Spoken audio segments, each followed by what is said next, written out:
Everybody, welcome to our DT sharing. Morning. So today we're talking about Psalm 73. And it starts up by saying, Truly God is good to Israel. And then after that, he says, but as for me, and then he tells us of his struggles with envying the wicked. And I think what he says is so relatable to us because I think all of us have found ourselves in his, expressing these kind of sentiments. And what is it that he is expressing? I think the way that it can look like in our lives is when we find ourselves, comparing how our coworkers live, how other students live, and we see, that they're so free after work hours to pursue whatever interests and hobbies that they want. They go to happy hours, they check out the latest restaurants, and they fill their time with a lot of fun looking things. And students, they have time to pursue more studies to get ahead. And, we look at all that and we compare what we're doing, which is we're going to Bible studies and we're told to take up our cross and to crucify the desires of the flesh and the passions. And that just seems really miserable in comparison. When there's people who just seem so free and they don't have to do any of that. And so, we find this to be such a relatable sentiment. Yeah, and then so they become so, I think, established and successful, and I think that becomes a source of pride, actually, as it says here in verse 6. And in some ways, they then say, this is the way to live. And how can you, as a Christian, think, oh, following God, like that's so worth it? And so they begin they mouth against the heavens, they scoff and speak with malice. And I think that's also what we find true, is we hear that voice saying to us, why are you spending so much time at church? Why hang out with college students? Why go on campus? Why pack bins, do setup and tear down like we used to do, or all that food prep? And we too can begin to feel like, yeah, why am I doing this? Because they seem so successful and so put together, wealthy, accomplished. And I think that's a source of their scoffing, is because they've made a name for themselves and the world props them up, and we look at them, and because of social media and because of the media itself and movies and Instagram life, like, yeah, we can see that seems so attractive. And we also can begin to feel like, yeah, why am I doing that? And we begin to have this sort of false narrative in a way. We say, oh, they're not in trouble, they're not stricken. How do we know, though? And I think verse 12 puts it this way: Behold, these are the wicked, and they seem so awesome, and they're always at ease. They increase in riches, right? And the idea that they're always at ease. And I was thinking about my own experience in my workplace, and I remember a coworker, and man, he seemed like he had everything. He was a triathlete, running, swimming, biking. He'd go to Disneyland on a whim, fly down to Anaheim with his family, and he has a Tesla, and he had tickets to Hamilton, and remodeling his home. He seemed like he had so much put together. But that's the thing, is he seems at ease, but as I talked to him and got to know him more, man, all of that, the outward really betrayed that there was an inner cost and price to the sin and the worldly life that he lived, because he had no meaning, no purpose.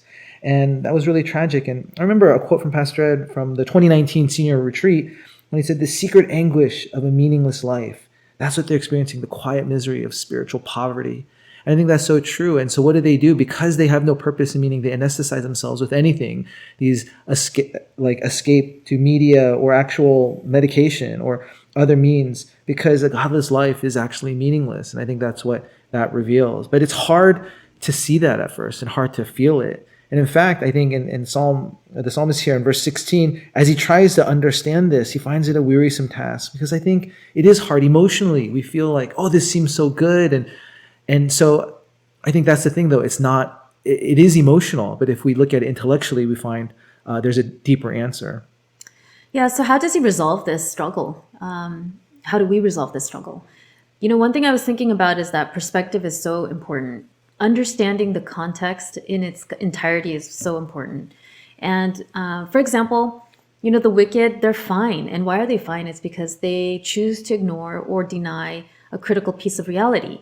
And that reality is that there's more than this world. And, if it were true that there is only this world, then I think pursuing, the things that the psalm talks about would be legitimate. And it's like, if the ship weren't sinking, then it would be totally legitimate to be rearranging furniture on a on a ship, right? But the fact is that the ship is sinking, and that's the critical piece of reality that they're not considering. And so perspective is so important. And this is where the psalm churns because he realizes, actually, yeah, that's right. What it says in verse 17, he says, "Then I discerned their end." And then in verse 19, he says, "How they are destroyed in a moment, swept away utterly by terrors." And so he comes to that conclusion. He recognizes that, yeah, this is the complete picture that I need to remember. And that this life, the physical world and reality is not all there is. There is an eternal reality that I have to think about. And so that's what helps him to resolve that struggle. Yeah, so then as he resolves it, what is his final conclusion? He realizes, "Whom have I in heaven but you?" Wow. "And nothing on earth I desire besides you. My flesh and heart may fail, but God is the strength of my heart." He has a proper valuation then of life, right? Because he saw what is their end, destruction, that there's judgment, and that we're not simply physical beings so that we can just live for the physical, but there were spiritual beings, that God created us and made us, and we have souls. And so as he has proper evaluation and he sees their end, sees his own sinfulness and God's grace, and that he's weak and he needs God, then he's no longer envious of them. And he sees God as his source. And then I think after that, we see, because he says, yeah, those shall perish. Wow, so that's the reality.